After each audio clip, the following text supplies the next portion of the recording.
Tapos yan, meron ako ditong paprika. Kaunti lang.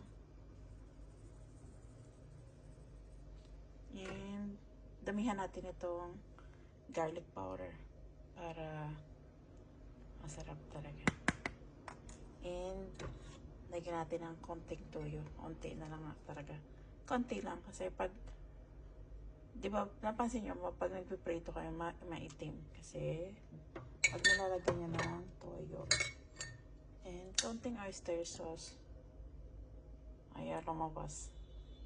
Kaunti lang kasi nalagyan ko na ng asin niya. Bali yung manok na ano ko siya, tawag dito, nilamas ko muna siya sa asin and lemon para mawala yung lansa.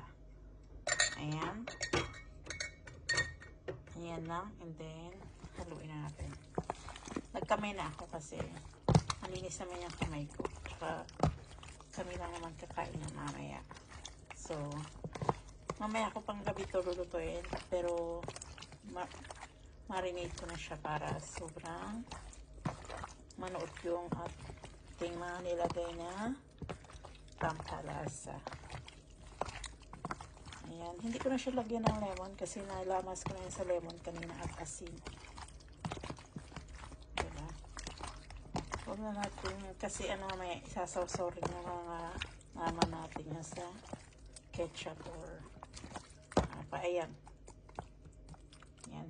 Marinate natin yan ng mga siguro mga 3 hours or 5 hours. Mamaya ko pa naman kasi luto ito mamayang gabi. Bali, alas 3. Mag alas 3 pa lang ng hapon. So, ayan.